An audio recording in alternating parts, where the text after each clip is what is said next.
Cricket may have been invented during Saxon or Norman times by children living in the Weald, an area of dense woodlands and clearings in southeast England. The first reference to cricket being played as an adult sport was in 1611, and in the same year, a dictionary defined cricket as a boys' game. Of course, bowling underarm in cricket is now banned, but it hasn't always been. The 2000 code ruled the underarm bowl illegal unless both teams agree to its use before the start of the match. I have no idea why they might even consider using it. In a bid to force a result at the end of a match that looked to be heading for a draw, Wellington's Bert Vance conceded 77 runs in an over in a first-class match against Canterbury on February the 20th, 1990. Canterbury needed 95 to win in 2 overs, and to encourage them to go after the target and lose wickets, Vance bowled a 22-ball over, including 17 no-balls.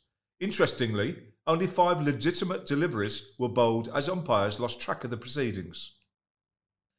The first use of the term hattrick comes from a specific cricket match in 1858.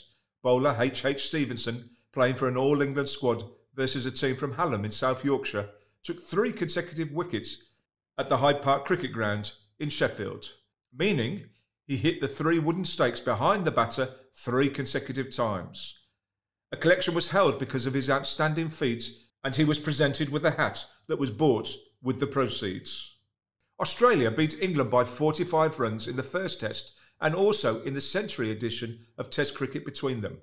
The first centenary test was played in March 1977 to commemorate the match that is considered to be the first ever test match, played in 1877. Both the 1877 and 1977 matches were played at the Melbourne Cricket Ground. Remarkably, Australia won both matches by exactly the same margin, 45 runs. England's James Anderson, with 103, holds the record for most not-outs in Test cricket. The Englishman is the only player in international Test cricket to remain unbeaten over 100 times. The origin of the phrase "out for a duck" is much simpler than you might think. A duck's egg is an oval, which is also the shape of the number 0. Scoring a duck in cricket means that the batter hasn't scored any runs in their innings before being dismissed, and a 0 is recorded on the scorecard. So, lo and behold, the phrase came about. Over the years, the game has evolved to include terms for a number of different ducks. A duck is achieved when the player has faced at least 4 balls before they have been dismissed. It is just a duck, with no prefix before the words. A golden duck occurs when the batter is dismissed on the very first ball they have faced. When a batsman has made a silver duck, they have been dismissed without scoring on the second ball of their innings. A batsman can be dismissed for a bronze duck on the 3rd ball of their innings. Once again, the term can only apply if they are out without scoring any runs. The term diamond duck is used in instances where a batsman has been dismissed without facing their first ball. By definition, they are unable to score any runs as they have not faced a single ball. A titanium duck is similar to a diamond duck in the sense that the batsman in question is dismissed for naught without facing a delivery. However, the distinction here is the batter is given out on the very first ball of his team's innings. A batsman is said to be dismissed for a royal duck when they are said to be out without scoring from the first ball of their team's innings. Unlike a titanium duck, they will have faced a delivery, so other forms of dismissal, including bowled, caught and LBW, come into play. A laughing duck occurs when a batsman is dismissed for naught on the very last ball of his or her team's innings. The first ever cricket match was played between the United States of America and Canada in September 1844 at the St. George's Club Ground in Bloomingdale Park, New York. Canada won the match by 23 runs. Alex Stewart, the English cricketer, was born on the 8th of the 4th, 63. And when you see the total number of runs he has scored in Test cricket, you might be astounded.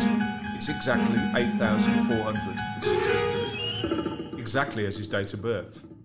Bapu Nagkarni, who played for India, has the record for the most consecutive maiden overs. In 1964, when India played against England, he bowled 21 maidens, one after another. Sounds very exciting, doesn't it? Sir Viv Richards is the only man in the world who played both World Cups of cricket and football. In 1974, he played in the qualifying matches for the Football World Cup for Antigua, and in 1975 and 1979, he was in the squad which played the Cricket World Cups for the West Indies. In a similar vein, Ellyse Perry played in the FIFA Women's World Cup for the Matildas, which is the Australian soccer team of women, while she also played an ICC Cricket World Cup in 2009 and went on to win the Cricket World Cup in 2013. Did you know that the length of the cricket pitch is the only cricket law that has remained unchanged since the cricketing laws were formed? The length of the cricket pitch has remained the same at 22 yards. This is because an engineer's chain was used as the standardised length. An engineer's chain measured exactly 22 yards. Indian batting legend Sachin Tendulkar revealed that before making his international debut for his country, he took the field for Pakistan in a fixture between the teams.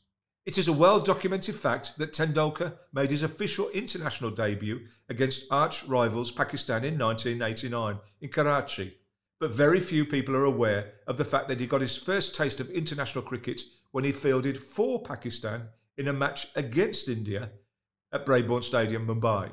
Pakistan's cricketers Javed Mayandad and Abdul Qadir had both left the field during the lunch break. As the standby fielder, Tendulkar was asked to field for the visiting team. Tendulkar also nearly caught out Kapil Dev in the match, but probably, and luckily for him, he couldn't get to the ball in time, otherwise who knows what might have happened. Did you know that Test cricket was once an Olympic sport? Well, in actual fact, it was in 2 Olympics to be precise, first in 1896 in Athens, and then again in Paris in 1900. Only 2 teams took part in those Olympics though, which were France and Great Britain. Mohammed Iftikhar Ali Khan Siddiqui Pataudi, aka A K Pataudi, was an Indian prince and cricket player. He was the captain of India's national cricket team during its tour of England in 1946. He also played Test cricket for the England team in 1932 and 1934, making him one of the few cricketers to have played Test cricket for 2 countries and the only Test cricketer to have played for both India and England. He played 6 Tests in all, 3 as captain of India and 3 for England. The Google ball, which is what bowlers use to trick the batsman, was invented by an English cricketer. Bernard Bosanquet tricked the batsman with a leg spinner's action, but then made it break from the off, which made the batsman's eyes go all googly. West Indies' aggressive batsman Chris Gayle was the first batsman in the game to hit a 6 on the very first ball of a Test match. This happened in the Test match played against Bangladesh in 2012. Gayle hit a 6 off the first ball off the debutant bowler Sohag Ghazi. Quite an extraordinary thing happened between India and Australia in 1911. The Indian Test team captain Lala Amarnath became the only bowler to dismiss Sir Donald Bradman by a hit wicket in Test cricket. Another quite extraordinary fact is that Sir Donald hit just 6 sixes in his Test career. 5 of these were versus England and 1 against India. He also hit 2 5s and a staggering 618 4s. In November 2011, South Africa was playing against Australia and a very mysterious thing happened. At exactly 11:11, South Africa needed 111 runs to win. And the date was, yes, you guessed it, 11th of the 11th of the 11th. We all know about ducks now, and so does Sunil Gavaskar, who was dismissed not once, twice, but 3 times on the very first ball of a Test match. So these would have been royal ducks. In 1974, Jeff Arnold dismissed him on the first ball in Edgbaston, very close to where I used to live. In 1984 at Kolkata, he was dismissed by Malcolm Marshall, and then in 1987 at Jaipur by Imran Khan. I think that's enough cricket facts for the time being. I might have to declare. In fact, my wife says she's leaving me due to my obsession with cricket. I'll be honest, the news has knocked me for 6.